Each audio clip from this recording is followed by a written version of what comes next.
quantum computing is sort of mythological in most people's minds. It's kind of this unknown, super powered monster that's out there. Watching what's happening with AI, I think there's some really unexpected, difficult things ahead. It's going to come back to bite some people. Privacy. Like, I think it's one of these things that's an endangered species. It's really a perfect storm in my mind of dangerous landscape to be operating in. You have to learn best practices to keep yourself safe and to keep ownership of your Bitcoin. You have to become as knowledgeable as you can in order to even think about something correctly.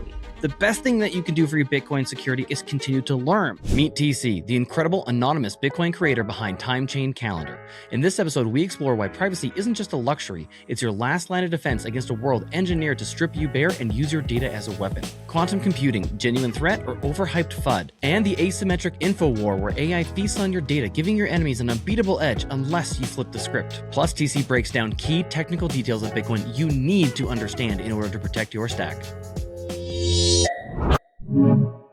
Hey, TC, thank you very much for joining us today. I got to say, really great job with the mustache. Better than mine. I got to get mine up to your level. A few questions right off the bat. TC, why'd your parents decide to name you TC? Why is privacy so important to Bitcoiners? Because, number go up, we're all making money. And what's your social security number? Oh, wow. Thanks, Fed. I appreciate all those questions. I think that, the name TC just came out of a fascination with the word time chain. I know when I first sort of encountered that word, and as context wise, it was kind of an alternate to the ever popular blockchain, which we hear all the time out there. And in my sort of education around Bitcoin and learning how Bitcoin works and some of the history, really time chain is a powerful and useful word when thinking about Bitcoin. And so I kind of embraced that, and the handle on Twitter evolved that direction. And at some point I called myself TC. And then just by chance, as I produced my website and my apps, I came across the name Time Chain Calendar, which acronyms to TC as well. And so it's just kind of meant to be. Very cool, man. I feel like Magnum PI's friend was named TC. I'm pretty sure that was the case on the show. Somebody correct me if I'm wrong, but I feel a kinship now. I have my Magnum mustache and have my TC right here. So this is really yeah. No, look, hey, and also to your question about privacy, like I think it's one of these things that's an endangered species in our time that we live in.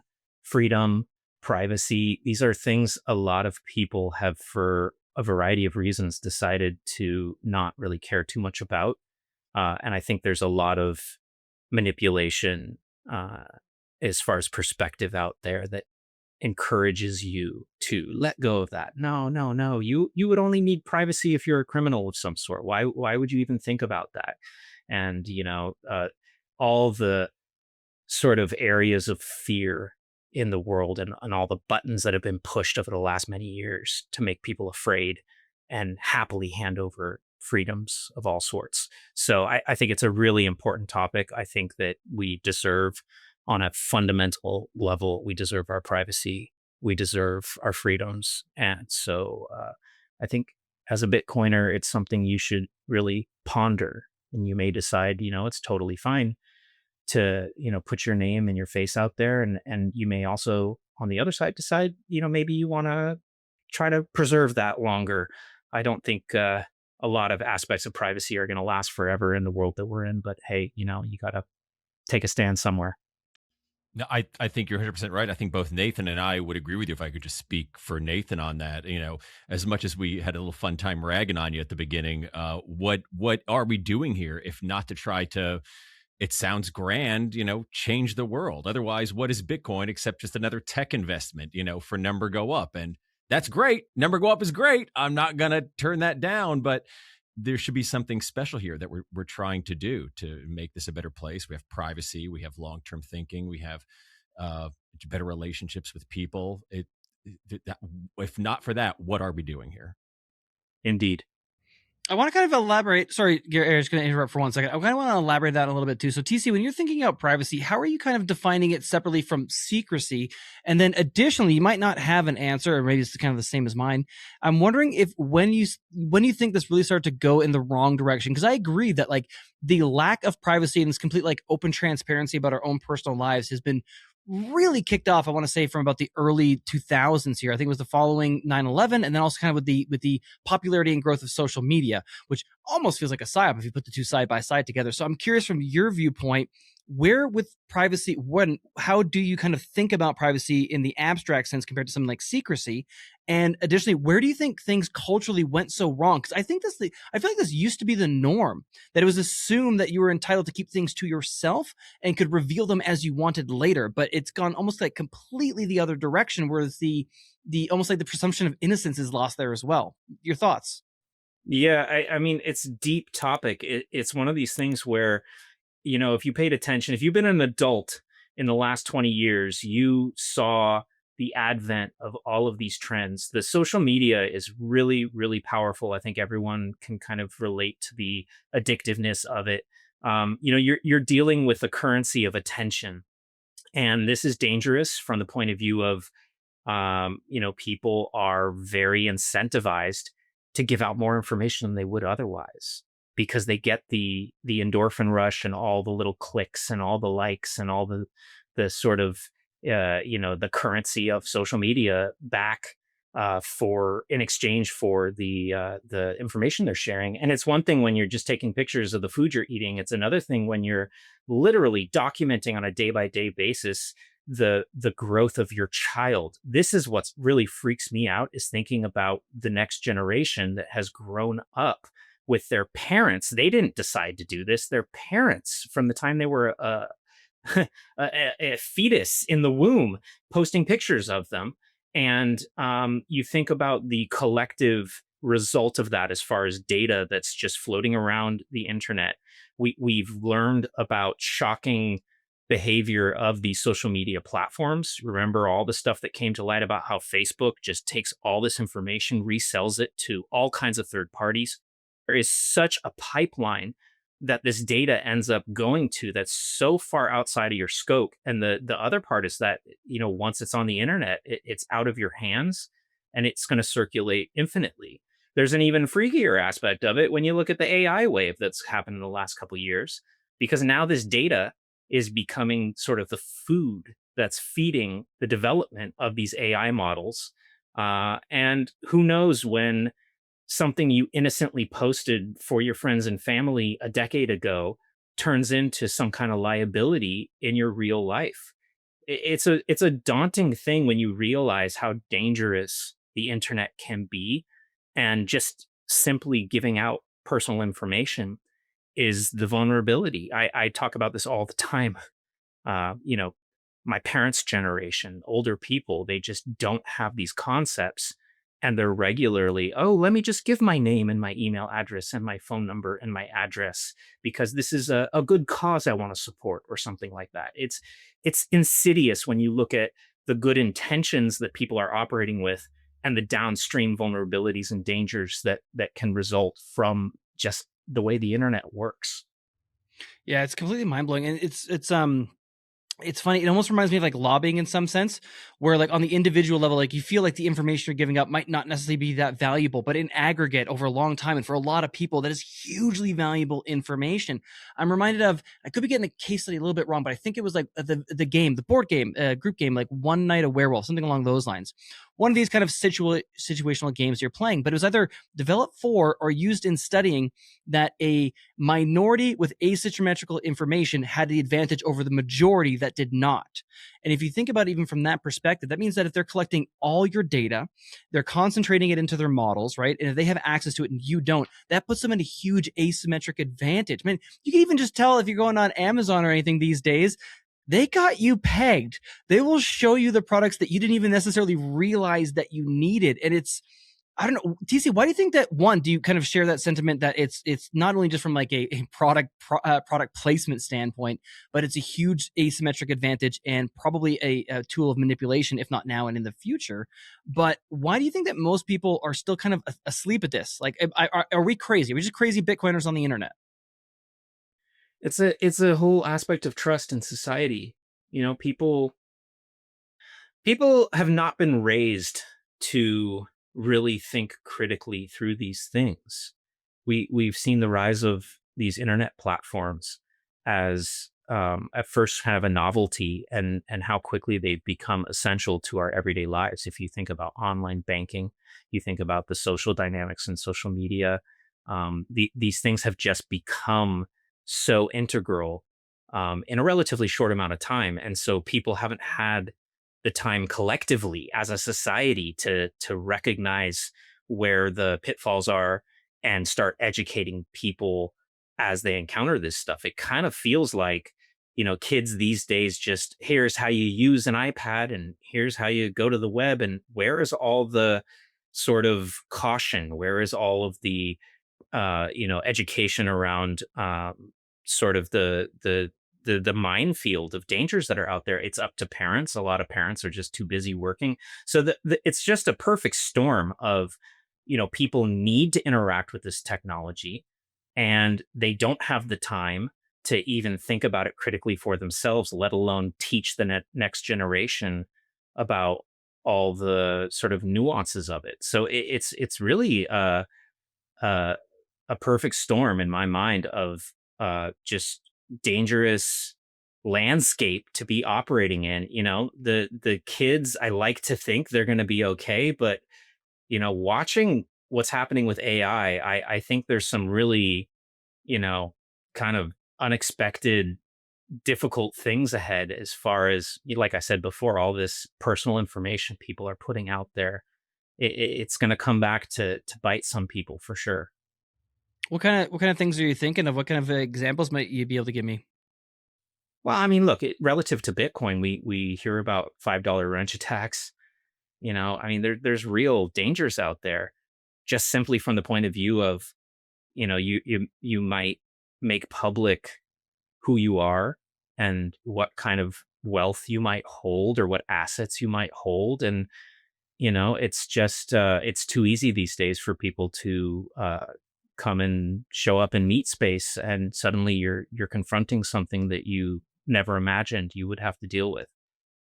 So it's just simply common sense. Like, to me, there's kind of just this digital realm of street smarts that you have to evolve. I think privacy absolutely fits into that, because that's the fastest way that you can just, on the flip side, remove yourself from some of these dangers. Is just don't put yourself out there fully. Don't fully volunteer information you don't need to. So that's kind of the way I think about it. I know that as you proceed in the real world on the internet, there's only so much you can do totally privately. You're either participating or you're not in some respects. I love that the Bitcoin community has some embrace and some sympathy for this idea of, let me just stay a little bit anon. I can adopt a different identity. I can, not share my face, and we can, still interact, get to know each other, develop relationships, transact with one another. So it's kind of a brave new world in a sense. You have to understand the nuances of this landscape, which means digging into the technology a little more. Certainly with the internet, and hey, that's a wonderful perspective and framework for Bitcoin as well, because that's another technology where you have to learn best practices to keep yourself safe and to keep ownership of your Bitcoin. Yeah. Well, TC, let me ask you this. I mean, as much as I do appreciate the Guy Fawkes Unabomber look, I suspect that there are many people in the Bitcoin space who will not be donning a mask all the time. So, are there, that you could think off the top of your head, like maybe one or two or three of like the most important basic things that any kind of regular average Bitcoiner could and should be doing to preserve some basic level of privacy? I think it's kind of steps. It's shades of gray, and then you want to kind of walk yourself to where you ultimately want to be, and realize that you start out with perhaps all the cards in your hand, and then as you continue playing, you're maybe revealing more of those cards. Um, so I don't think it's a bad thing if you start out in Bitcoin, maybe create some new accounts, pick a new name, and you can make a little cartoon character, a little AI image for yourself, and that's a fine place to start. You always have the option to show your face, share your name, your real identity down the road. I think that's really what it comes down to. It's taking a real time to recognize that's under your control. You don't have to just share that stuff right out the gate. I think that's kind of the thing that the older generation misses, because the entire understanding of the internet was maybe introduced to them through Facebook, where you put your legal name and you connect to the legal names of all your other people you're connected with. The culture on X, I think, is a lot more friendly to this idea that, your what you say and what your ideas are is what really matters. The credentials, your association with something out there in the real world is really a shield that a lot of people hide behind. And perhaps there's something more meaningful if you just omit that and you make your ideas or maybe your work more speak for itself. Yeah, agreed. Yeah, I think that's fantastic. Just stand by your ideas, let the ideas do the work, and whether they're good ideas or bad ideas, let them be sorted out. Kind of in the general sphere of discussion. That's Yeah. beautiful. I wanted to ask TC, were there any going to specific tools that we might be able to use? Is there anything, it could not be necessarily related to Bitcoin, but Bitcoin or even just online digital tools for privacy that you like or think are worth checking out? Oh, for sure. I mean, there's tons of Bitcoin specific stuff. I think maybe since we've been talking so much about social media, I think you can't have this conversation without mentioning Nostr. It's really Yep. a powerful technology, a powerful network. It's so much more than social media, but a lot of people are still experiencing it kind of as a social media experience. And what's really cool, yeah, I mean, I'm in there every day. It's amazing how much of that same social media experience can be had there, but it's also a real revelation when you realize, this identity that I am acting as is really a public-private key pair, and it's something that I own. And the way the network is constructed, it's not a centralized third-party tech company. It's a open network of voluntary participants. And these are mind-blowing concepts. They're incredibly helpful to realize, hey, in the context of this is a voluntary network, this is a force of people around the world that are choosing to run these relays to get these messages around. So I have a feed of messages when I open my app. Maybe I should take a little more interest in that. Maybe I can run a relay myself. And also in that context, it makes even more sense. Maybe I should take my time and not immediately put out my real name and my face, and I can participate and find the people that I want to associate with, the information that I want to read each day without having to do that. I think it's a opportunity to realize there is another way. Attention all freedom-loving Alberta Bitcoiners. Tired of the big six banks freezing funds, blocking transactions, or slamming your account shut without warning or explanation just for dipping into Bitcoin? Remember the Freedom Convoy debanking nightmare? The federal government has invoked the Emergencies Act. But don't let them control your money or erase your financial life. Join the pioneers over at Bow Valley Credit Union, a place run by freedom and sound money advocates. I bank there myself. They are the first and only traditional bank or credit union in Canada to directly integrate Bitcoin via their Bitcoin gateway. If you have to use dollars, why settle for a fiat-only account when you could seamlessly move in and out of Bitcoin? No hassle, no questions, no rehypothecation, no leverage. This isn't paper Bitcoin. Withdraw to self-custody at any time. Insured and auditable, it's perfect for adding Bitcoin to your corporate balance sheet. If you or your business is in Alberta, switch to your Bitcoin refuge at bowvalleycu.com. Scan the QR code or click the link below. Abundant Mines is an Oregon-based husband and wife-owned Bitcoin mining company making Bitcoin mining accessible to investors of all ages and experience levels. Their fully managed white glove service allows you to own all of your own equipment and earn steady Bitcoin denominated income without lifting a finger. Whether you're starting with 10,000 or 10 million, Abundant Minds is your one-stop shop.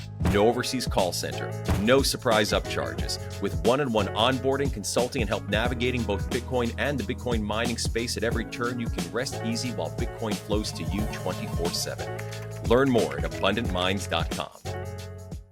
Stuck on your Bitcoin setup? Unlock expert guidance from top educators. Schedule a free chat at bitcoinmentor.io and get started hassle-free today. All right, let's jump back into the episode. Beautiful. I completely agree too. I think that almost the social media aspect of Nostr, it just feels like the tip of the iceberg. Like there's so much more that you could possibly do there because you've almost got this decentralized message network with the built-in identity from the public-private key pair.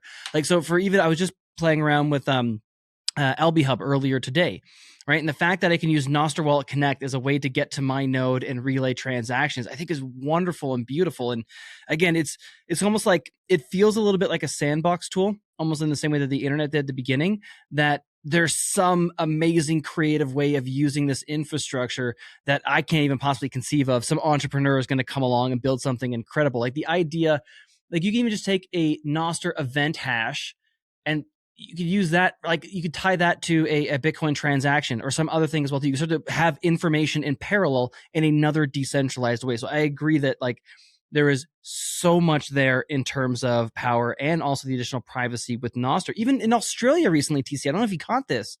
In Australia, I'm pretty sure you probably could still get gender affirming care, but I won't touch on that. If you're 16 years or younger, you have to be 16 years old or 16 and younger. You can't use social media anymore. And it's gone to this complete nanny state. And I think you would probably share my sentiment that this seems like an awfully convenient way to get everybody to provide ID and age verification for all the apps that you're using in Australia.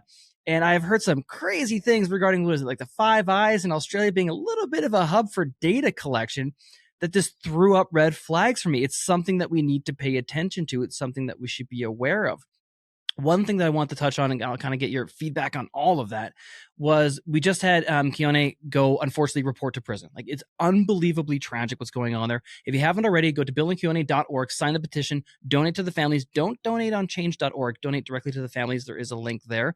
We need to keep this message going. Privacy is unbelievably important. But what you said earlier in the conversation that really hit me was this idea that it may not be what happens with what regards to what you said now. It's something that comes down the pipe later. And even looking at specifically the Samurai Devs case, they had sought legal counsel. They thought they were well within the rules, and this came back to bite them later, despite them thinking them playing by the rules, playing within the bounds, and adhering to what was expected of them. I don't want to be a complete doomer, but it's not outside the realm of possibility that your thoughts or opinions or things that you might be saying now are within the scope of acceptability, but they might not be in the future. And if it's a permanent record, that could absolutely come back to bite you in the ass. Just any thoughts on that, TC? Yeah, I mean, look, we have a similar daunting, complex landscape when it comes to government and legal systems. And it's kind of just an amazing thing to take a step back and look where we are in history and how crazy this got throughout the 20th century, and now look in the 21st century, how this is emerging. You know, the case with the samurai guys is an example. I like this phrase. I just saw this actually on Twitter this morning. It was regulation by prosecution.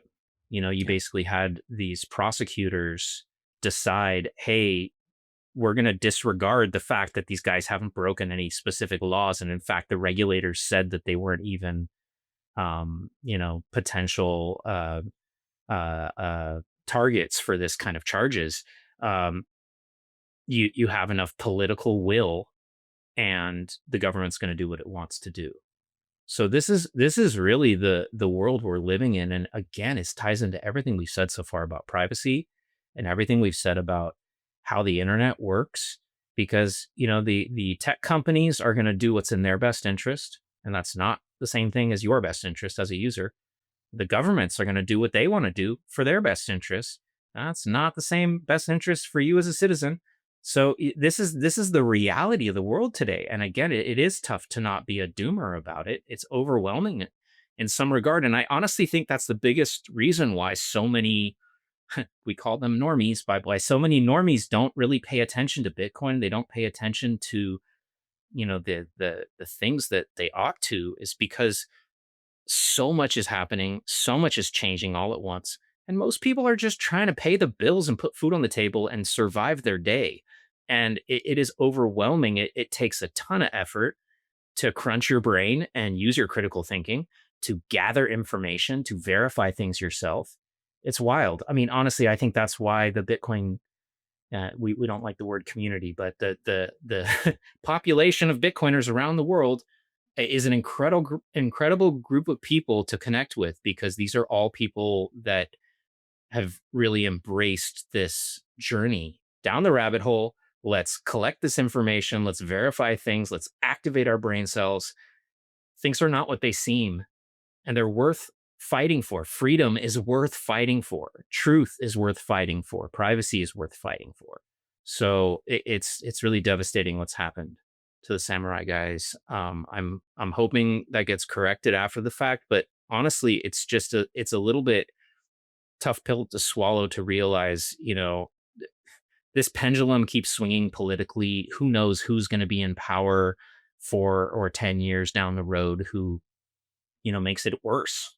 So it's just, you gotta kind of fight for yourself in some ways. It's that feeling that no one's coming to save you, and you've got to take an interest, and you've got to discover what are the actions to take to protect yourself. Bitcoin, taking an interest in privacy, taking an interest in these alternate networks that you can use to communicate without censorship. It's a big deal. Yeah, no, and you're right. And I think I'm forgetting it already, but you called it, I guess, regulation by prosecution. And that's exactly what we have here, because, okay, let's say you solve this issue. Let's say Trump pardons him. Well, the damage is done.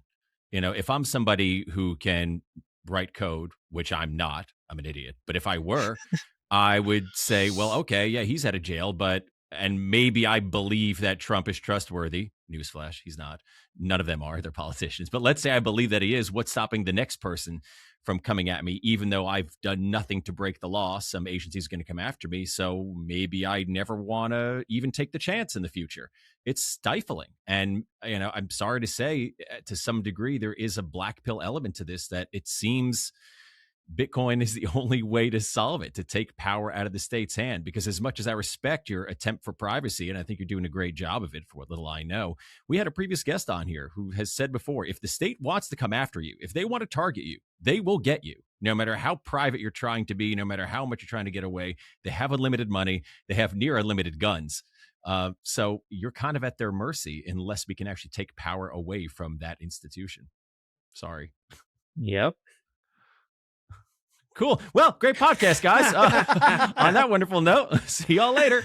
Okay, so there are a few other things I really do want to discuss today. And in particular, I want to talk about, I've been getting, it seems like the general population, speaking of normies, has been ginned up in terms of fear a lot lately. And I do want to touch on those things, particularly quantum, and maybe a little bit on spam and forks as well, too, because I'm getting a ton of questions from people not in our Bitcoin, not community, global collection of people who like Bitcoin. The other thing that I did want to touch on first, 'cause I think it's really important, and it's poorly or understated often, particularly even like in the podcast space. We were talking about privacy. Privacy is a way to protect you, which also means protecting your Bitcoin and protecting your stack. And I really do feel like, as much as like number go up and the marketing stuff is tons of fun, that one of the best things that you can do in Bitcoin for yourself is continue that learning journey, to dive into the tools, to understand how the network works. Because if you don't understand how the Bitcoin system comes together, how are you possibly going to have conviction in this thing if you can't begin to grok even at a high level what's going on? And then additionally, more Bitcoin has been lost than been stolen. And even when it's stolen, it's usually a con, because that guy had asymmetrical information that you didn't have. The best thing that you can do for your Bitcoin security, I think, is continue to learn. So TC, I want to go through even like some of the, we do have a lot of newcomers coming to the channel, some of the kind of, we'll say frameworks around major components, kind of the fundamentals to make sure you have an understanding of how the Bitcoin system works. And I'll pull up Timechain Calendar in a second here, but even just to kick things off, why would someone run a node? This is such a good question. I mean, to me, before I dig into the node thing, that everything you're saying is just resonating with me. I'm a huge believer that you have to become as knowledgeable as you can in order to even think about something correctly. Our brains work in mysterious ways, but I regularly discover that there's sort of a framework around every topic. And maybe when you start out with a new topic, your framework is really not defined. And that's what makes it feel so mysterious. And then as you discover more, as you learn more, as you get hands on, you're informing the development of your framework. And then ultimately, that is the basis of your conviction and your understanding, and allows you to take topics, whether it's filtering and spam or quantum or any of these things, and you can actually maybe think about it in a useful way, or maybe you identify, oh, here's a new corner of my framework that's not really clearly defined. Now I know what to dig into and study a little more, and let me define that. Okay, so why do you run a node? Running a node is running Bitcoin. There's a famous tweet from Hal Finney where he says simply, running Bitcoin. That is running a node. Anyone in the world can download the Bitcoin software and run it. There's a command or two you have to tell the computer, and all of a sudden the Bitcoin software is running after you've downloaded it. It starts connecting to other nodes on the network. It creates peers.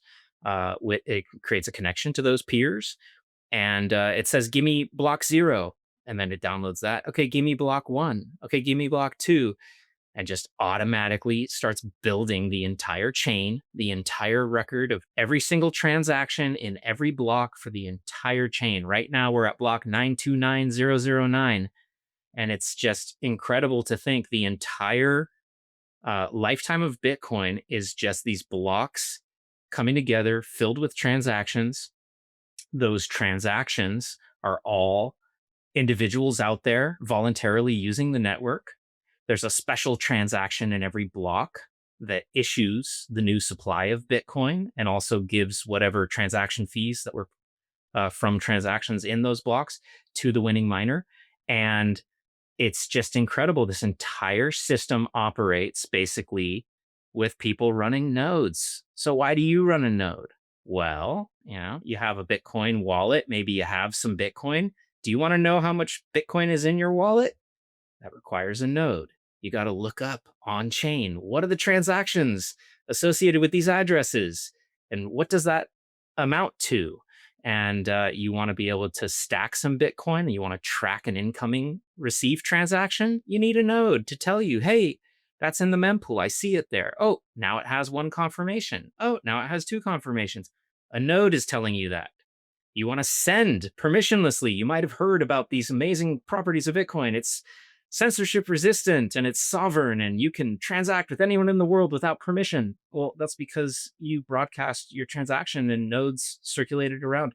So you want to run a node for issues of sovereignty and permissionlessness. You want to run a node for issues of privacy, because guess what? If you're not running your own node, you're using someone else's. The use case that really hits hard for me, I remember it was right when I decided to, let's light a fire under my ass and let's figure out how to do this, is when I realized just checking my balance on a wallet means I'm querying someone's node somewhere. I'm not running a node yet, so I'm asking someone else, hey, check out these addresses and tell me how much Bitcoin's in those addresses. And I just gave some personal Bitcoin financial information to that who knows who it is in some cases. So you run your own node so that you have your own copy of the time chain inside your node. You want to check your balance? You can do that completely privately on your home network. You don't even make any communication to the internet to anyone else to check your addresses. You don't make any queries to anyone else. Hey, please, would you broadcast this transaction? You just broadcast it with your own node. So it's a super powerful thing, and it's a really important thing to realize. This is what Bitcoin is. Anyone can download this software. Anyone can run it. You can run it on pretty much any computer. The only real needs are for a big enough hard drive to fit the whole chain of data. But it's super empowering when you start doing this. You run your own node, and now it just feels good. I can check my balance without asking anyone else. I can track my own stacking transactions. And when I do need to do a send transaction, I can broadcast that from my own node in the network. It's super powerful. I completely agree. And the other things I absolutely love about it as well is, for me, I always have a kind of this framework of like the be your own bank. And I very much feel that like banks are both verifying and keeping a record as well as having the vault. And if you only have the vault, and self-custody is important, do not leave it on exchange, take self-custody. But if you're not verifying yourself, it's not, you're missing out on half the job of the bank. And secondly, it's a wonderful, like we're talking about education is one of the best things you can do for your own Bitcoin security and defenses. Setting up a node is a great way to learn. To try and figure out what's actually going on here, to play around with it is a wonderful way to learn more about how the whole Bitcoin system works together. Gary, did you have any thoughts or comments on that? I run a node. It's great. Nathan helped me set it up. It's fantastic. And I mean, obviously, it makes me feel good. Like I'm, part of the system. I'm one extra, node here that I'm keeping track of it like everybody else. It's, part of my responsibility. But yeah, I make sure I check my wallet through my node. I send a transaction through my node. Yeah, I like the idea. Obviously, maybe not everybody has the luxury of being able to do that yet. Maybe. I mean, I did mine with a Start 9. It cost me like $500. But like you said, it doesn't have to be on one of these, prefab machines. You can find a way to, it's just a copy of the ledger. That's all it really is. You just need enough hard drive space, like you said. So, yeah, I'm down with you. Everybody go run your own node. Do it. Damn straight. Okay, I'm going to pull up. Go ahead, TC. Oh, just real quick. I just wanted to say, there are these fabulous tools out there like Start 9. Umbrel is a pretty good company too. Like you can buy a all-in-one, it shows up in the mail and you plug it in and you're good to go. But it's also really empowering and edifying to realize this is really just software, and you can get any computer. One of my favorite nodes, I have 3 different nodes at this point. I'm about to fire up a 4th, but one of my favorite ones is just a little Intel NUC. It's just a little cheap PC computer. I found it for just under $200 on the internet. I got a 2 terabyte hard drive for about $60. And then, hey, we're living in the in the era of AI. Hey, ChatGPT, how do I wipe Windows off this thing and install Linux? Just follow the instructions. Hey, how do I download Bitcoin and run that? Follow the instructions. Boom, done. And it's like incredible. You can do it direct. You can do it on a budget. Most people these days have an old desktop or laptop lying around. Revive that damn thing, wipe it clean, install Linux on it, download Bitcoin and run it. It's that simple. I just want to quickly jump off that tangent for a second there as well too. That, yeah, in the age of, I don't buy into the AI fear either. I don't think it's going to completely wipe out jobs. I think at some point in time we'll probably plateau for a little bit here as well. Like it's not going, nothing goes on like a linear progression, but it's unbelievably powerful as a tool for self-education for people. Like it's just going to increase the productivity and skill set of people. And to your point there, yeah, there is so much that you can do, including setting up a node or installing Linux or exploring who knows whatever else out there by taking advantage of these large language models. I think that is a place where they serve a purpose and they're a wonderful tool. And it's not going to be something that like, all of a sudden, like you as a developer, it's like one developer can now put out so much more output, doesn't rely on a team or outsourcing. You still need someone to overview, make sure it's good and there's good design, but it can help level up one person's skills. That doesn't mean that 8 others go unemployed. It means that they might also spin up 8 different other software applications or something else as well. It means there's going to be more services and wealth created for everybody. It's just talking about FUD and AI. It's the creative destruction that we saw in every kind of like the Industrial Revolution and just in modern cities. Like it's a natural progression. We have a new tool. It's people will still work, guys. It's not going to be like the unemployment apocalypse. I'm just curious if you have any thoughts on that, and then I want to go back into the technicals. I think that it's you said it beautifully. It's just a tool, and it's a fabulous tool, especially for knocking down learning curves. There's all this technical stuff out there, and the answer usually just depends on asking the right question. And I think that's what AI is really beautiful for, is you take a moment and think about what really is the question you have. And like I said, when it comes to running a node, I knew I wanted to do two things when I got this little computer. I wanted to wipe Windows off that thing. I have no interest in running Windows. I wanted to make it a Linux computer.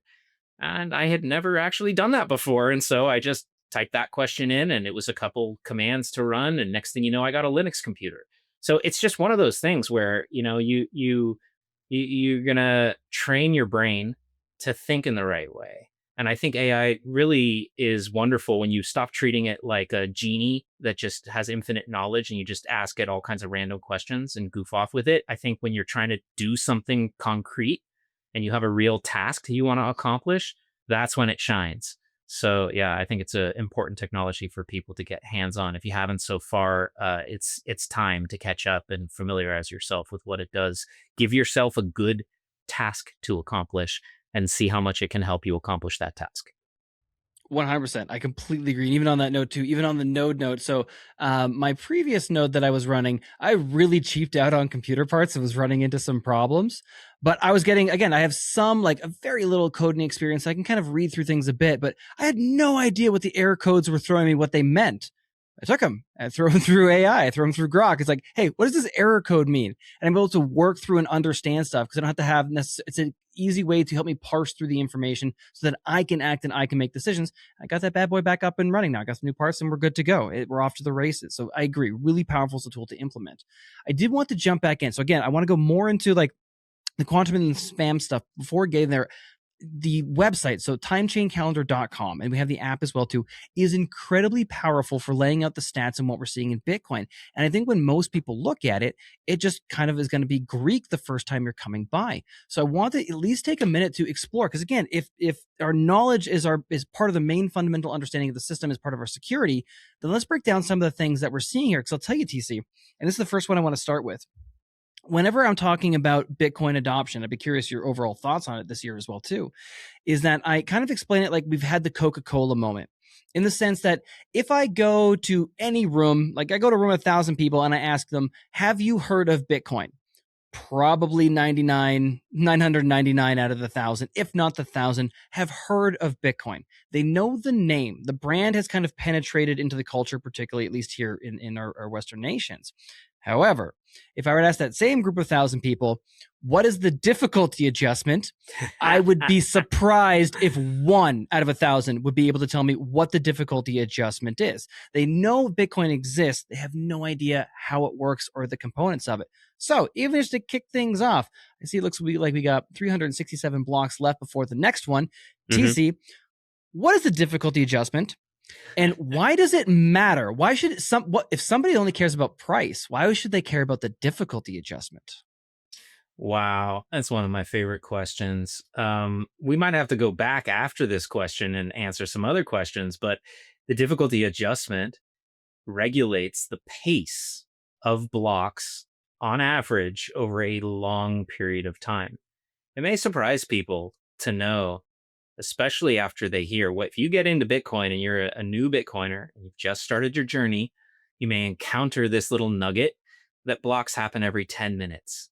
Bitcoin's audits itself every 10 minutes, every 10 minutes, every 10 minutes. Okay. Bullshit. It actually doesn't. There's no mechanism that governs the timing of a block one to the next. That little green circle inside, right underneath the big number, it shows us we're just coming up on 10 minutes.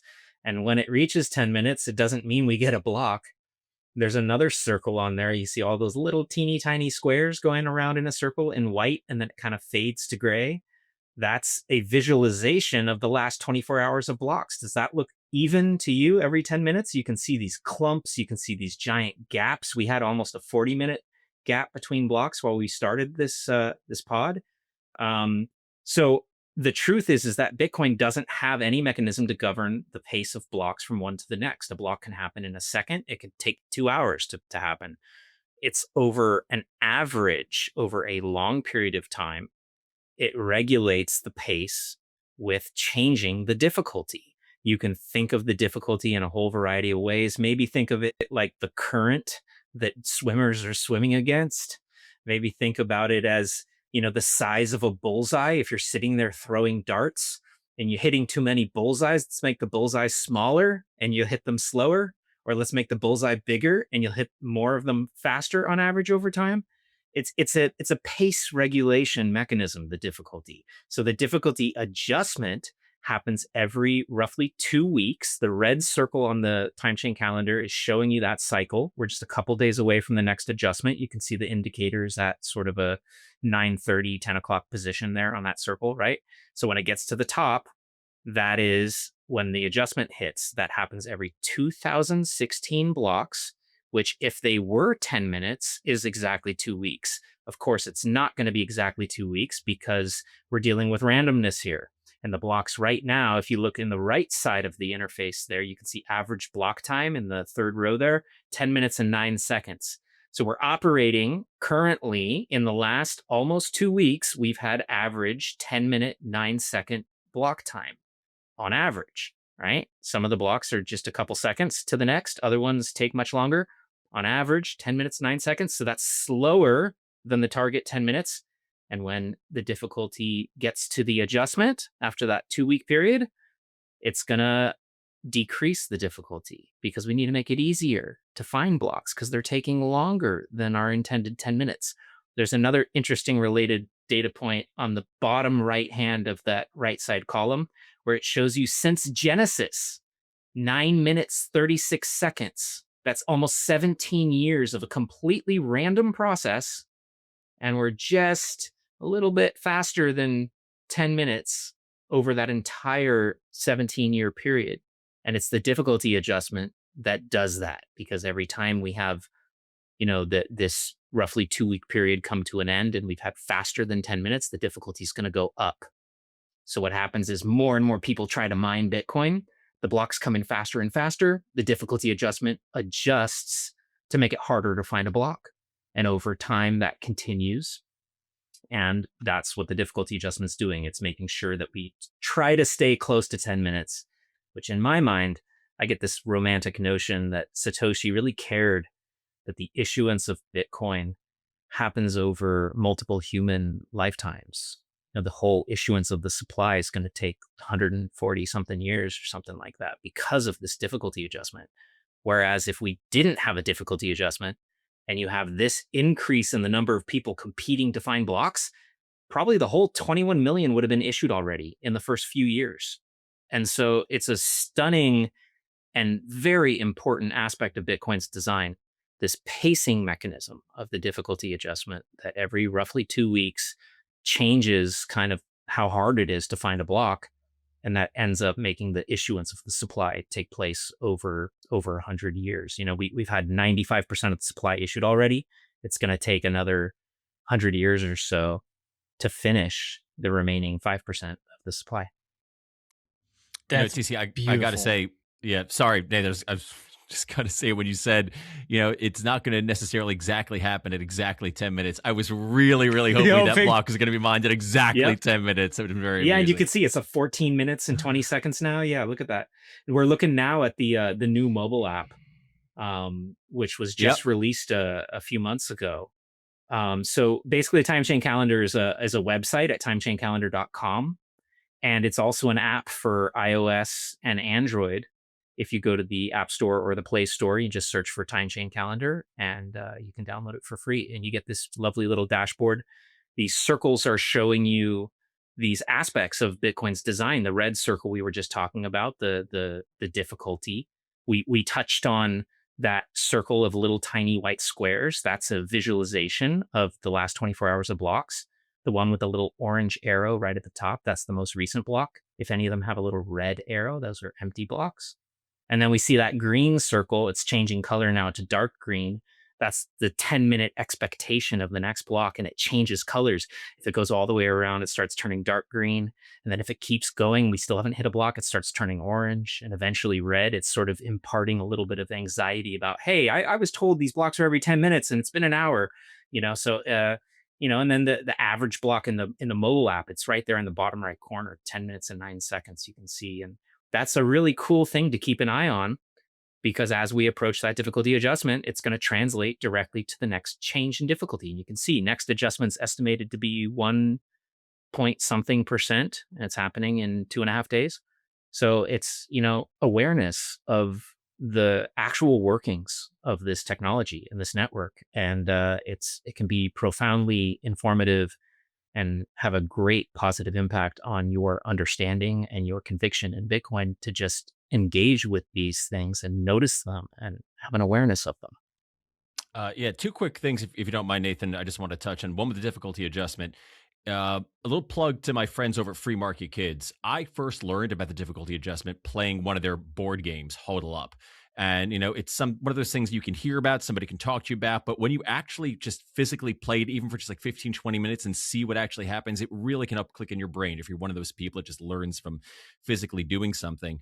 And the other thing, I have to ask you, because not just the information that time chain calendar conveys, excuse me, but it's the way it looks. It's so aesthetically pleasing, just visually, it looks fantastic. Do you have a design background? Sort of. No, yes, I don't know. I spent I spent the better part of 2 decades building websites. I learned how to do web development on the fly. I never went to school for computer science or any of this kind of stuff. We just got a new block. Um, uh, Saw it. yeah, So you I can see it in didn't have it on my screen. eye. So that line of work, doing front end web and actually building websites for different people, I was basically under the tutelage of a really hardcore design guy who imparted me with certain nuggets of design concepts. And so all these years later, when I finally started putting this project together, and the website's been out for about 3 years. Um, before I built the first version of the website, I just had a little napkin drawing where I basically wanted a web-based block clock. The block clock hardware from Yeah. CoinKite. It's really legendary. Yeah. It's amazing. It's a brilliant piece of hardware. It's a beautiful thing. It doesn't always update right exactly when the blocks hit because it has a different sort of method of fetching its data and updating what it's showing you. And as a web guy, I said, hey, if I did a web version of this kind of thing, I would know the moment a block hits. So I kind of fiddled around with the concept because to me, I realized quickly, like, I want to see where are we in that halving cycle. That's the orange one. Hey, if you bring up the app once more, let's just go Pull it through back up the here. circles here because it's actually uh, really interesting and very informative. The very first version of the website just had two circles. It was the orange and the red, and the big block height in the middle. That big number in the middle, that's the latest block added to the chain. Really simply, you can think of block height as how many blocks have been added since Genesis. So it's 929,010 blocks have been added since Bitcoin started all the way back in 2009. And then the orange circle is showing you the halving cycle. So you can see it's about, what is that, about a 5 o'clock position if it were a clock, the orange indicator is down there. So we're almost halfway through this halving cycle, which is 210,000 blocks. And that's roughly every 4 years. So here is now a visualization, and you can see where we are in the current halving cycle. The red circle we talked about, that's the difficulty. That's roughly a 2-week cycle.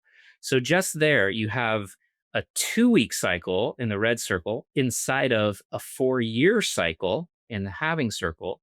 This is nested time frames. It's basically what a calendar is. If you think of a calendar is, here's the day inside of the week. Here's the weeks inside of the month. Here's the months inside of the year. It's nested time frames. So time chain calendar is a visualization of the nested time frames of Bitcoin. It might be a little tricky to see through the screen share, but there's a little dark orange circle outside of the orange circle. That's the entire supply of Bitcoin. So we've been already almost 17 years. We got another 100 years until that circle completes. And so you have this lifetime of Bitcoin supply issuance on the outside. And then inside of that, a 4-year cycle of the halving. And then inside of that, the 2-week cycle of the difficulty. And then inside of that, the last 24 hours distribution of the blocks, all those little squares. And then inside of that, the expectation of 10 minutes for the next block. So it's an interface that really designed itself in a way out of this concept that I came up with of I want to see this workings of Bitcoin's protocol from the perspective of these nested timeframes that visualize the important aspects of Bitcoin I want to see. I'm sorry, I could see this someday just being on a watch. Like, Oh, yeah. this is how we just tell time in the future. Gary, the Just watch is by that. coming. It's coming. I actually had to build the mobile app first because I did a proof of concept with the Apple Watch app, and I needed the data to be coming from the mobile app. So I actually realized I needed to build a mobile app first. So I spent the last year plus building the mobile apps. The watch app is definitely going to come soon. One more thing we haven't done. Grab that little slider, the little handles blinking at you at the bottom, and like slide it to the left. And this is a really cool thing too. This visualizes us traveling back in time through the time chain. You can go all the way back to Genesis, all the way on the left. A neat thing is that supply, the dark orange circle on the outside, moves right in time with the halving cycle. So you can see if you just roll to the right, and it actually might be easier to see on the mobile app. I don't know if you can share the mobile app and do it there. But it's really cool to see the halving in relation to the supply. So if you grab that little slider there, yeah, so you can see the that little circle on the outside moves as you slide the slider to the left. You can see the supply rolling back. And this is a really cool visualization just to kind of maybe use as an educational tool to teach some new people this concept of the supply issuance and the halvings. You know, to me, this is the how. We talk about 21 million. It's another meme in Bitcoin. You learn early on, oh, there's only 21 million Bitcoin. Okay, false. It's actually less than 21 million. But how is there a fixed supply if this is a digital thing? Well, the halving is how you understand that, and to be able to visualize that and see the connection between the halving cycle and the supply issuance.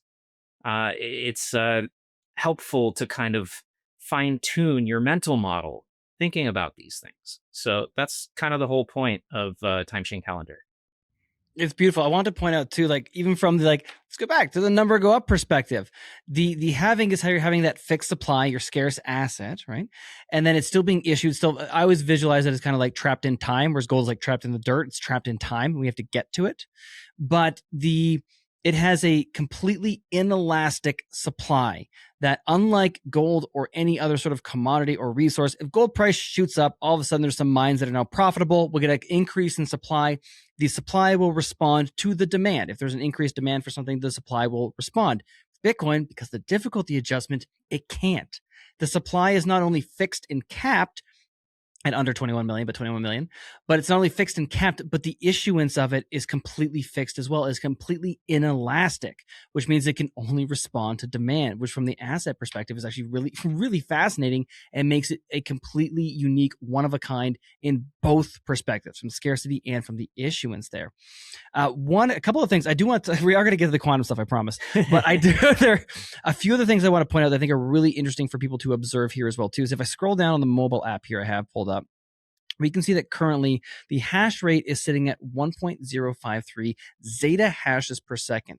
And I don't think people who have not explored how the mining process works, what the miners are actually doing, appreciate just how incredible and how much power that is. So I want to show, it's going to be, I might have to unmirror my camera. I'll take a look at it later, but I want to write it out. So for context, see if I can pull it in focus.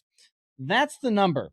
Let me see if I can get that to focus a little bit. Should use the black marker. It is 1.0. I had it 1.0507. Sorry, but it's 1.053 times 10 to the 21 hashes It's a lot per of second. Zeros. It's a lot of zeros. lot of zeros. That's why we say zeta hash. And, you know, until just a few months ago, we were looking at exahash. We were looking at hundreds of exahash. Yep. And, you know, it's basically this thing where you're looking at orders of magnitude as far as a number. You're just talking about, you know, factors of 1,000. You know, we were in exahashes and now we're in zeta hashes, and it's just a phenomenal, huge number. And honestly, to me, it's the most bullish chart in Bitcoin is the hash rate chart. You look at the all time of the hash rate, and it's a beautiful parabola. it's so it's so volatile if you zoom way in, but when you zoom out, it's just this incredible parabola of demand. It's basically, this is a way to turn the demand for Bitcoin into a metric. You're looking at the actual participants on the network. We talked about nodes.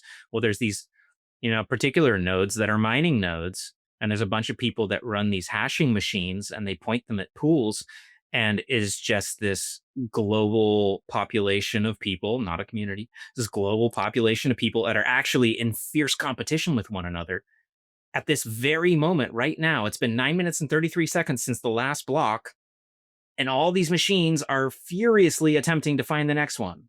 And it's a massive competition. And that's sort of the security backbone, in a way, of the immutability of the chain. There's this aspect of uncertainty, or there should be anyways, about who's going to mine the next block. And because of that, we have some decentralization. That's actually one of the areas there's a threat of centralization trend in Bitcoin, is how few the number of pools that hit the majority of the blocks. To contradict that, we hear about, and we've heard about it a lot recently, it's really encouraging, solo miners that hit these blocks. That's the other end of the spectrum, where you have literally an individual whose machines find the block, and now that individual just got the block reward and the fees from those transactions. And so it's such a beautiful rabbit hole to go down. But the main thing that new people should look at is understanding this is a reflection of real activity by real participants that are making the system work. The miners, just by virtue of their incentive to get more Bitcoin, are helping other Bitcoiners get their transactions added to the chain and added to this immutable record.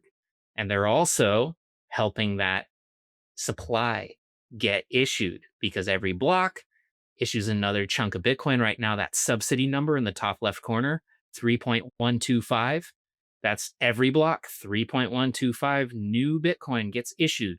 That's new supply coming out. And so that mining activity does those two very important things: helps the supply get issued, helps those transactions get immutably added to the chain. It's an incredible thing. And maybe you never touch a miner, maybe you never meet a miner, but hey, you can keep an eye on that hash rate, and you can get a sense, wow, look at the hash rate today versus a few months ago versus a year ago. It's an incredible, real reflection of the absolute conviction of people out there that are, investing real capital and pursuing getting more Bitcoin. Beautifully said. I wanted to add to, for anyone, again, because I know there's a lot of newcomers that show here, just to give you a simplistic view, at least how I kind of envision what's going on here, to take it to a very simplistic standpoint. When we say that there's 1.053 zeta hashes per second, what the miners are trying to do is they're trying to guess a valid block header. You get a valid answer, and then you will get the mining reward and all the fees. So to give you an idea of just how big that is basically 1.053 times 10 to the power of 21. So we're chalking on 21 zeros of that. They're doing that many guesses every second, but they will only, on average, find a block every 10 minutes. So even with that many guesses to find a valid answer every second, it will still take on average 10 minutes. That's how much computing power is behind this thing. And like TC said, furiously competing to try and get that block reward. I want to pull up on the mobile one in particular, because I want the transition, if I could. I was taking a look here, and I love that on the mobile version, we also have the UTXO set size down at the bottom, which gives us a wonderful little pivot here. So TC, for someone who's not familiar, when I see this 12.91 gigabytes of the UTXO set at the very bottom, we're going to have to cover it quickly as well too. What is a UTXO? Why do Bitcoiners need to be concerned themselves with them? And how do we feel about the size of this UTXO set? Wow, another incredible question. UTXOs are basically the model of how Bitcoin moves and how Bitcoin exists when we say it's in my wallet or it's on this address. You're talking about a chunk of Bitcoin, and sometimes it's really hard to just find the right words to think about it. Let's use a metaphor of, and maybe this is not the best metaphor, but let's think about like some gold. You have a chunk of gold and it's a particular weight, and you could, in theory, melt it down and split it into smaller pieces. You could also melt down multiple chunks of gold and melt them together into a larger one. UTXOs are essentially chunks of Bitcoin. So if you have, let's just talk whole numbers for easy thinking. If you have 1 Bitcoin on an exchange and you withdraw it from the exchange and put it on one of your addresses, congratulations, you just made a new UTXO on the Bitcoin network that the Bitcoin network agrees in consensus that it exists on that specific address that's controlled by your C phrase, your private key. So the UTXOs are basically information about chunks of Bitcoin, and they can be any size. They can be as small as 1 Satoshi, and they could be as big as, I guess, 21 million Bitcoin. But you're basically going to have your chunks of Bitcoin that live on your addresses, controlled by your private keys, and that's kind of the model that you want to start building in your head. That's a very simple surface level concept, and as you get into it, you're going to encounter all kinds of nuances. There's issues of something we call coin control, which is basically deciding how big do I want this chunk of Bitcoin on that particular address. Maybe my 1 Bitcoin is too big of a chunk, and maybe instead of withdrawing that 1 Bitcoin to one of my addresses, I should withdraw 0.1 Bitcoin to 10 different addresses. And then you've created 10 different chunks. Those are 10 different UTXOs. So this is basically the high level concept there. The UTXO set is a fascinating and super important thing based on how Bitcoin works currently. Side note, there are other implementations of Bitcoin that don't necessarily use a UTXO set, like LibBitcoin by Eric Voskuil. He's actually really active on Bitcoin right now, or on Twitter right now, talking about his new implementation where they're actually not really dependent on a UTXO set, but that's another story. The point is the UTXO set that everybody talks about is essentially a list of all the spendable UTXOs. So I gave you the example of you had a Bitcoin on an exchange and you withdrew 0.01 Bitcoin to 10 different addresses. Well, in this list are those 10 different UTXOs because you created them. And because they are considered spendable by the network, they're part of that list. Now, you take one of those UTXOs and you send it to someone else. Well, that 0.1 Bitcoin UTXO that you sent, it's now removed from that list. And in doing so, that's no longer considered spendable Bitcoin. So this is one of the places where, your mental model of how this thing works really helps you think about it. Bitcoin is really an incredibly simple data structure in a way. And it's kind of counterintuitive because we want to think about the words we use make us think about, oh, send me that Bitcoin. You don't actually send anything. Nothing gets sent. What happens is this UTXO that you previously had that was considered spendable by the network, and it was part of that list of the UTXO set. When you send it, quote unquote, send it, it's just no longer considered spendable. And a new UTXO of the same quantity is created where you sent it to. So it's just actually a elegantly simple system, but it's not intuitive to people because we use words that make us think about, how cash works. Oh, I got a $20 bill and I hand it to you. Now you have it. Well, Bitcoin works a little bit differently. It has this UTXO model, and the UTXO set is essentially the list of all the spendable ones. So that 12 gigabytes, or what was it in the UTXO set? 12.91. Yeah, I got 12.91 gigabytes UTXO set. So that's how big the list of spendable UTXOs are in Bitcoin. So as more little chunks of Bitcoin that are considered spendable exist on the chain, that set grows. If more people spend, maybe so transactions have inputs and outputs. Say you do a transaction where you take 10 inputs, you take those 10.1 Bitcoin UTXOs that you created, and you send them all to a new address. you just reduced the number of UTXOs because you went from 10, and those are now removed from the UTXO set, and a new single UTXO that's 1 Bitcoin arrives at some other address. So now you have less information on the UTXO set. So it doesn't always grow. It sometimes shrinks because of the type of activity that people are doing. If they're consolidating many smaller UTXOs into fewer UTXOs, you're getting less items in the list. So I don't know. I hope that wasn't too complex. I hope people can follow the description.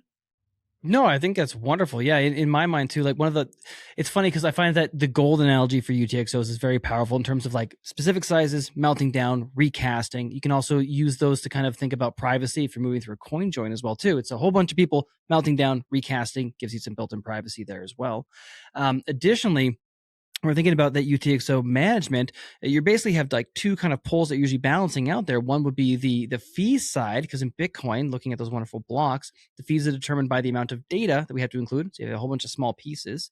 Or from the privacy side, if I have a giant UTXO and I'm sending it without doing anything beforehand, I'm revealing that balance to someone because it's like handing them $1 million bill, right? They have to give me the change back. For context too, for anyone who might not be familiar, because these things, you're right, TC, they're fun, but you have to shift your framework on this. You can think of the fees in Bitcoin that you're paying. We saw them earlier on the screen there. They're currently at 2 sats per VByte that I'm seeing. The fees that you're paying in Bitcoin have nothing to do with the amount of Bitcoin that you're sending. They have everything to do with the amount of data that you're including. You can think of it as like Gary and TC and Nathan all go to the bar and we run up a tab. We're going to hang out. We're going to have a couple drinks. We're going to have a good time. We're going to run up the tab. At the end of the night, when we go to pay the bar tab, we can pay with however we like in cash, but there's a fee for every piece of money that we have to use. So if Gary picks up the tab with a $100 bill, he's going to pay a lot less in fees. If I try and pay for our bar tab using a bag of dimes, I'm going to have to pay a lot more for fees. And the same thing applies to UTXO. So you get that kind of balance. And then the other thing... I could explain how. Go for it. Do it up. It's back to this idea that Bitcoin transactions have inputs and outputs. Bingo. And the inputs each need to have a signature. That's why it costs more. That's how it costs more when you pay with the bag of dimes versus the $100 bill. In Bitcoin, every input has to include a valid signature as well. So when you have multiple inputs on a transaction in Bitcoin, you got a lot more data because you have signature string for every single input. So the ideal thing in the future, as far as cost efficiency of transacting on chain, is ideally you're going to have one input and 1 or 2 or 3 or however many outputs. You don't have to have a signature with the outputs, but the number of outputs does add to the amount of data. So that the cheapest transaction is a simple 1 input, 1 output transaction. And that's the minimum amount of fees that you'll pay just purely based on the structure of your transaction. So then the coin control framework or perspective says, let me size my Bitcoin on chain in a way that in the future, I don't know what I'm going to be doing or what I'm going to be spending. I want to give myself some optionality. So hopefully I'm only using 1 input to this transaction. And that gives me cost-effective efficiency in that future transaction. And then there's also, of course, all kinds of privacy concerns with the which UTXO you choose to use. So it gets complex quickly, but that's a really cool thing to kind of like upgrade your mental model. Oh, okay. Every input to a transaction has to have a signature. And that's the how of why it costs more to use multiple inputs. And one of my favorite things on that as well, too, for anyone, Sparrow Wallet is one of my favorite by far. But what I absolutely love that they have in there that Craig Roth, why did I blank on that for a second? Craig Roth has in there. Thank you. Is that I you know what it was? My brain wanted to say Craig Wright, and my left side was like, no, don't do that. That's very wrong. I got stumbled up for a second there. Craig Raw, wonderful man, and Sparrow Wallet is one of my favorite by far. I love it on desktop. But one of the things I love from an educational standpoint is that if you've used it before and you've seen that little diagram at the bottom and didn't know what it was telling you, when you go to send Bitcoin in Sparrow, it will give you, once you have all the information in there, it'll give you a visual representation of exactly what your transaction looks like.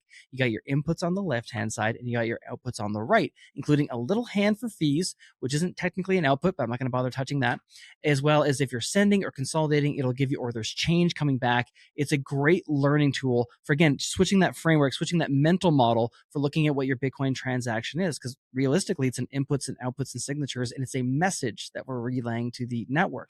Now, that was fun. By the way, I never get to have these conversations. This is great. Taking a bit of a step back there too. You may disagree, but with the UTXO set, if we have a whole bunch of small pieces of Bitcoin, a small bunch of UTXOs that need to be included in the set, that's going to balloon the size of the information that we have to keep. We're creating more. We're dividing and creating more and more. Is there any concerns with the size of it ballooning? It has gone up a lot over the last, I'll say, 2 years. Yeah, I mean, look, this is a hotly debated topic, and there's a lot of people that feel very strongly about it. And I'm going to try to thread a needle here and just be sort of objective, and let's look at it technically. Yes, there's resource constraints. There's resource usage on whatever machine you're running a node on. You've got to store the chain data, which is all the blocks that goes on your hard drive.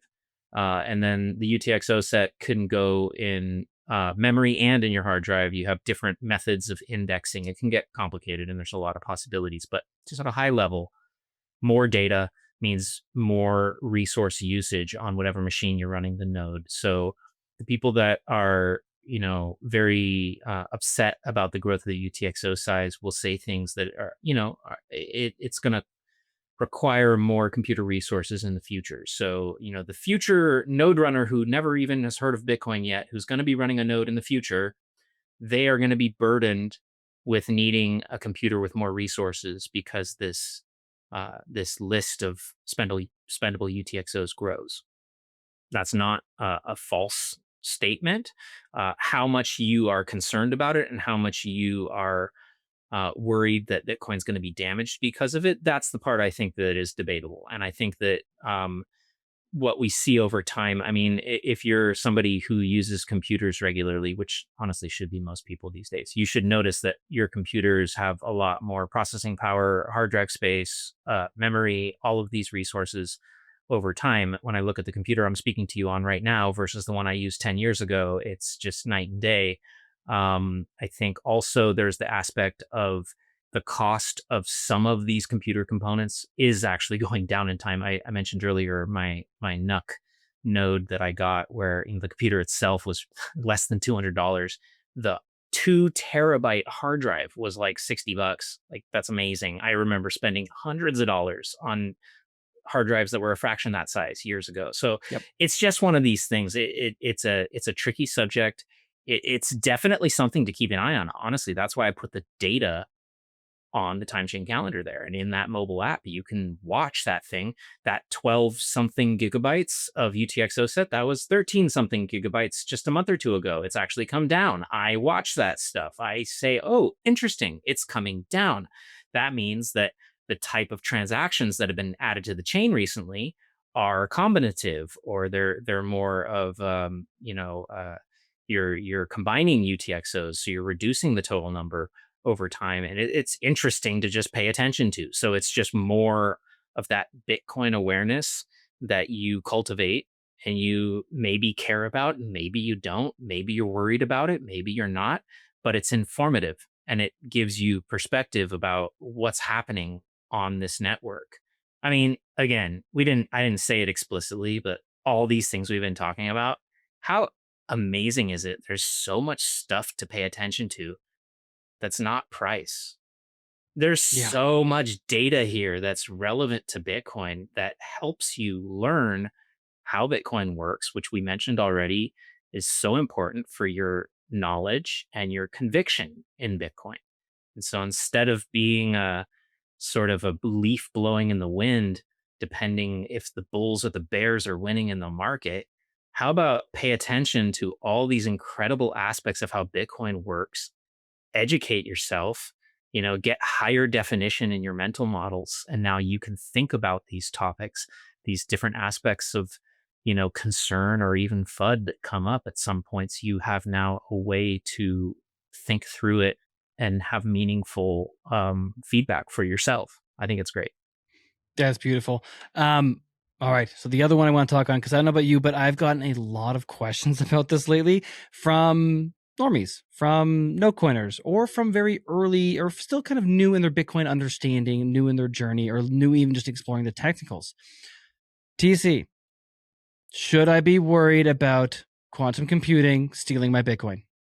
Wow, it's such an exciting one because quantum computing is sort of mythological in most people's minds. It's kind of this unknown, super powered monster that's out there, and it's easy to feel helpless because you don't really understand quantum computing exactly. I gotta raise my hand and say I'm no quantum computing expert, but it again, same theme. It really helps to kind of maybe understand some of the how of how Bitcoin works a little better.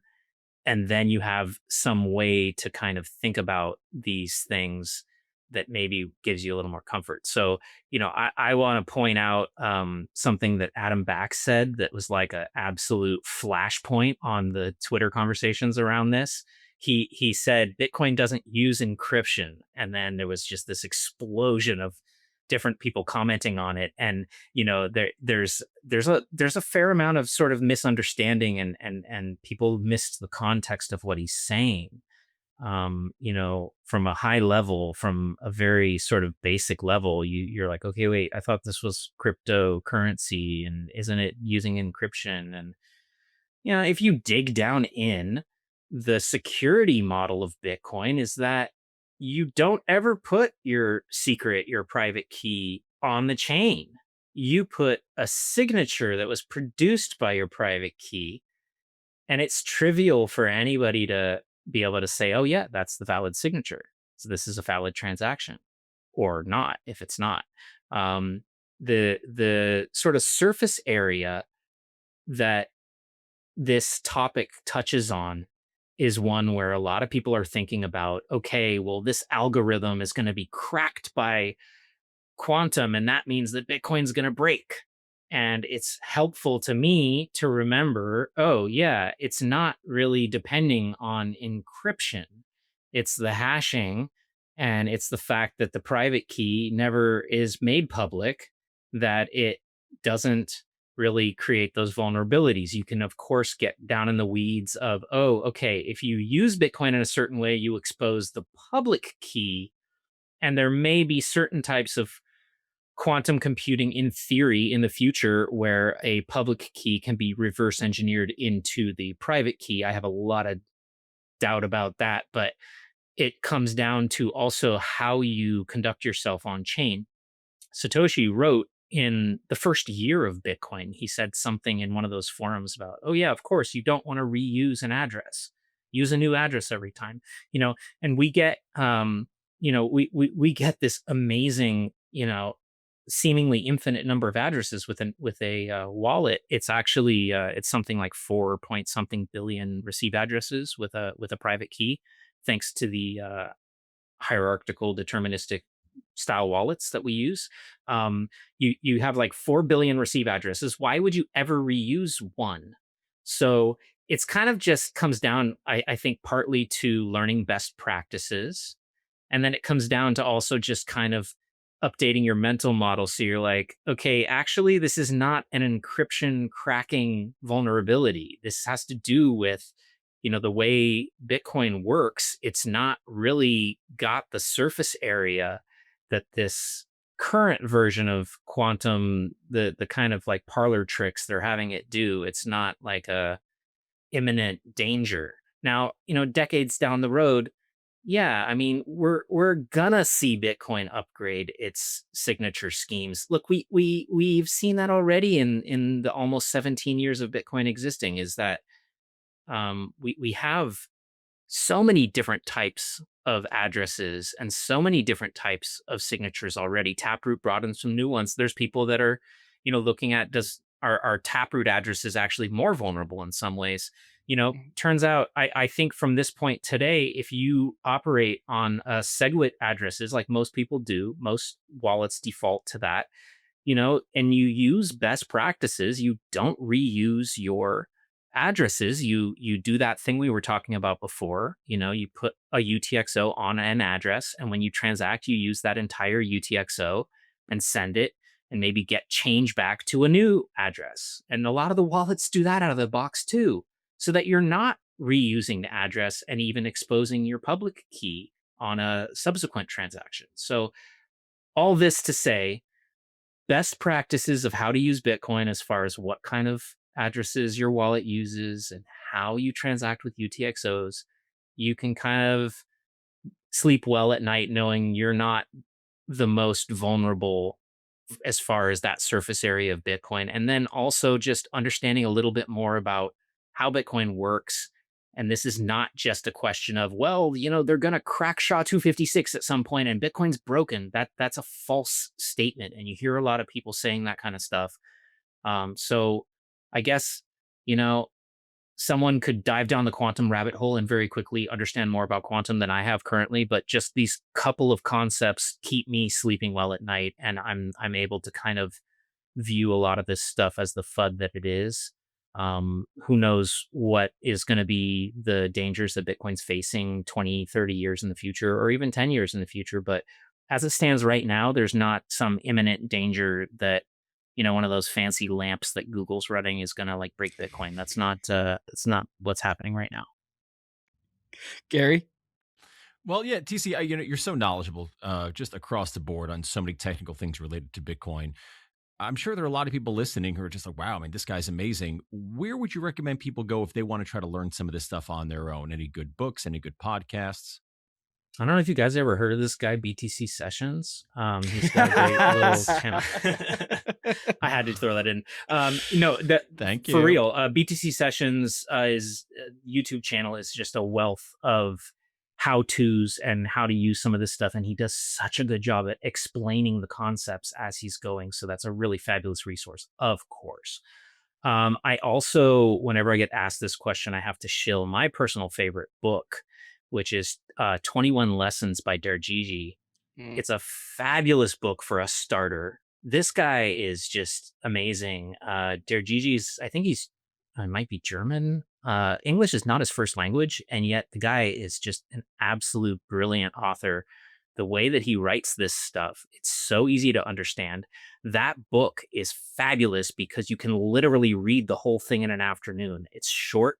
The chapters are all 3-4 pages each. And what it does is it breaks it down 21 chapters. There's 3 sections of 7 chapters, and it covers sort of the economic and the philosophical and the technical aspects of Bitcoin. And if you read that book, you're going to understand Bitcoin a lot better than when you started. That was one of the real game changers for me when I was early in my journey. You can also get the free PDF version of that online on his website. I think it's dergigi.com, DERGIGI. Anyways, that's a fabulous book. I really think the other thing I think is worth mentioning is that it's really helpful to just participate in the conversation. I think my understanding, which I'm constantly working on and is constantly getting overhauled, has to do with the fact that I'm constantly talking to people. I'm constantly seeking conversations with people more knowledgeable than myself. I'm constantly asking questions. And when I see something that is touching on, like I said before, your mental model is going to have these dark corners. You see one of these dark corners and it's like, oh, is that something to be worried about? Oh, is that something I'm missing? Be proactive and go after those dark corners and illuminate them and start working on it. The beautiful thing about Bitcoin is nobody understands it all. It is very complex in some regards. It's also really simple in a lot of regards. And I think it just has to do with start just asking the right questions. That's another theme we've had here in this conversation. How? Oh, 21 million Bitcoin. How is it only 21 million? Oh, every 10 minutes of blocks. How is it only 10 minutes per block? Or how is it not 10 minutes per block? This is what has guided me towards what I've done with Time Chain Calendar, because I'm just basically manifesting these questions that I've asked myself into a visual interface that you can interact with. And that's really the point, is that, you want to be curious and you want to just be open-minded and trying to learn constantly. And I think there's really a powerful thing about opening your mouth and talking, because it gives you an opportunity to put those concepts that are bumping around in your brain into specific words. And there's a really powerful thing that happens in your brain when you do that. So the more you talk about Bitcoin, the better your thinking is around it, the stronger your mental models are around it. And so I think that's really the answer. You want to go out, you want to read books, you want to watch podcasts, but find some other folks to talk to, whether it's on spaces, whether it's at meetups. You actually, if you get the courage to jump up and ask your dumb question, you may find out you were just one step away from it no longer being a dumb question, or finding that nugget of information or that particular perspective that just opens up a whole new level of understanding for you. So that's what you should do.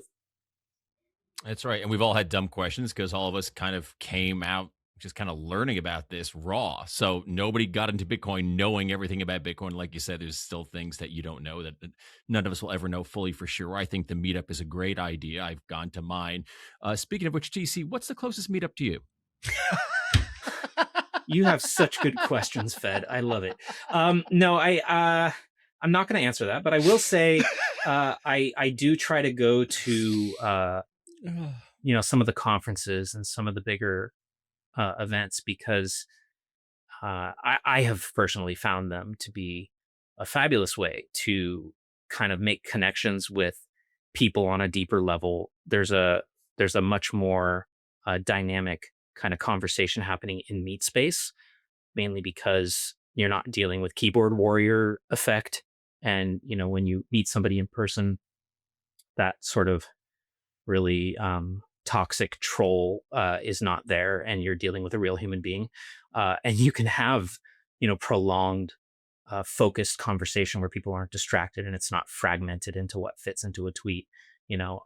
So I find a lot of value in that, but again, it's a personal choice. I think going to physical events, whether it's a meetup or a big conference that touches on the privacy issues we started out talking about, and you have to decide for yourself, what are the trade-offs. But certainly, to me, I fell down the Bitcoin rabbit hole so hard. I found it necessary to participate relentlessly in the online conversations, go out in the world, find the people around me that I could talk to about this stuff, and have that conversation on an ongoing basis, learn constantly, and just keep updating those mental models.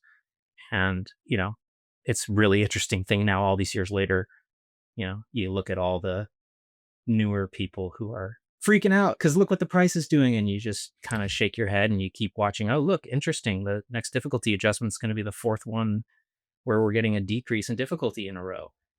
It's a whole different perspective when you start actually paying attention and develop your awareness of Bitcoin on that deeper level. It's a more meaningful thing, I think, for your life at that point. TC, one last thing on my end before Nate rounds us out. I just want to make sure we fully cover your app here. It's a great mobile app. If you get a chance, download it. You can download it for free.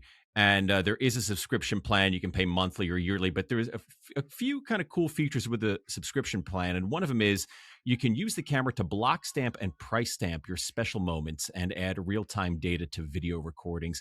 And that seems like a really neat thing to me. I got to know, are there any, and I'm not doing this to be fed, whatever, are there any like special moments that you have, just want to speak generally, that you feel like this is a really cool thing that I now have that I can cherish, whether it's a photo or a video, or like, yeah, this is like a really useful thing that I can kind of put on there?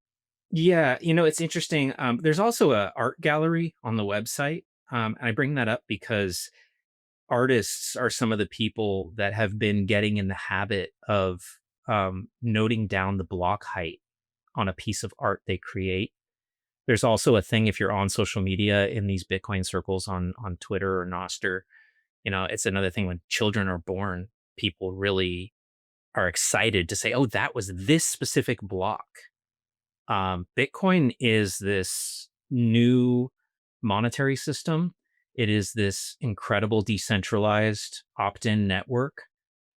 It's also a profoundly interesting timekeeping mechanism. And this comes back to the word time chain that really resonated with me so much and ended up being part of the name of my products. Uh, Bitcoin blocks are experienced globally. We have normal time that we pay attention to, the Earth rotating on its axis and orbiting around the sun, and we have a traditional calendar that we follow. And when things happen that are important, we're about to have Christmas, we're about to have New Year's Eve. Think about what's going to be happening in about a week or so. New Year's Eve around the world in time zone phases. New Year's Eve happens and it's experienced in all those different time zones separately. Whereas when a Bitcoin block happens, that is global moment. When the halving happened and my website crashed, uh, that was a moment experienced by everyone all around the world simultaneously. So I'm actually really interested in this aspect of Bitcoin as well, this time chain where your moments are demarcated by the blocks that are happening on the chain. And then when you think about these really meaningful personal life events that happen, to actually associate them with a particular block is perhaps even more meaningful than just a calendar date. It's a more specific moment in time. We have on average 144 blocks every day. So one specific block is actually a very specific moment in this like universal time that we experience. So the camera feature is kind of a really neat way, really roundabout way to answer your question. The camera feature is a neat way to kind of like bring those things together. Here's the block height and it's live. It's being supplied by the data feed that's on the app. And you snap a picture in the camera feature in the app, and you're capturing something around you, something that's happening, something in your life that's meaningful, and you've got the block height stamped right onto the resulting photo. It also does video. You can do a couple minutes of video, so you can live stream a video, and if the block height changes while you're recording, it changes real time on there. You've also got the little cool. price widget on there, so you can see the price feed. I got some really cool feedback from some of my Bitcoin buddies. They're like, yeah, the block heights are awesome, but I really remember the prices. I remember 58K. I remember these things. So that's another angle where you can basically superimpose Bitcoin's fiat price onto your moments as well. It's a really just kind of a new concept. I added it to the app to explore that. And that's one of the sort of native features that are behind the subscription. The subscription is my monetization. I'm trying to turn this into something that will pay my bills and help me survive in the fiat world that I'm in. I did not want to put the time chain calendar, the main circles interface, behind a paywall. So the app is free to download. You can enjoy that dashboard for free. I have these other really cool little, goodies like the camera, push notifications about blocks and price thresholds that get met. You got widgets, beautiful widgets that bring that information, to a surface level. You don't even have to open the app and you can see what block height it is or how close we are in the difficulty adjustment. On iOS, they let you do lock screen widgets, which I have in there too. So if you subscribe, you can have the block height or the blocks remaining to the difficulty adjustment or the price right on your lock screen. You don't even have to open your phone. You can just glance at it and you can see. So the whole theme is just Bitcoin awareness, this information getting surfaced, becoming more a regular part of your life. And then all the stuff we talked about just follows, just a better understanding, a stronger conviction, and a real closeness between your life and this thing you care about. That's beautiful. Thank you, TC. And I love time chain calendar. In fact, in the earlier episodes, we used to pull it up every time as well, too. He did, sure. I did, yeah. I did have their longtime fan, value for value. Guys, go out there, check it out. With that, TC, where can they find you? Where can they get the app? Where can they check out timechaincalendar.com? But I may have just given it away. Yeah, the app on the App Store, the Apple App Store and the Google Play Store, soon to be at some more venues. The Android version will be packaged up and will be available on some other alternate app stores at some point. But for now, it's the Google Play Store and the Apple App Store. You just search Time Chain Calendar. You'll find it by the time you get to the C in the word time chain. And then the website at timechaincalendar.com has been over 3 years. It's been there. That's always going to be free. And then as far as socials on the Twitter X thing, you can find the project at TimeChain Cal, just TimeChain CAL. My personal Twitter is meditation_man, long story. And then you can find me on Nostr, just at TC, or the Nippo5 is TC at timechaincalendar.com on Nostr. So it's basically X and Nostr are the main platforms for the socials. Yeah, use the website, download the app, start filling out your mental model, start getting closer to Bitcoin. Let's fucking go. Let's do it. I love it, TC. Thank you so much. And thank you for not reading out your entire NPub like Gary. This is wonderful. We'll talk soon. Thanks, TC. Cheers, guys. Hey, you. Yes, you watching the Bitcoin price movements and the latest exciting news. It's awesome to stay informed, but the real power of Bitcoin comes from taking control. Don't just watch, take action. Head over to btcsessions.ca/learn for free step-by-step tutorials that guide you through every major skill you need to know, plus full video playlists for deeper dives on any topic you like. And if you're ready for the ultimate fast track, scroll to the bottom and check out bitcoinmentor.io for premium one-on-one experience with my team of Bitcoin experts to ensure you get it right the first time. Don't wait. Secure your Bitcoin future today. Hit the link in the show notes or scan the QR code on the screen. If you enjoyed this episode with TC, please do like and subscribe. It really helps out. And check out the previous episode with John Dennehy from My First Bitcoin.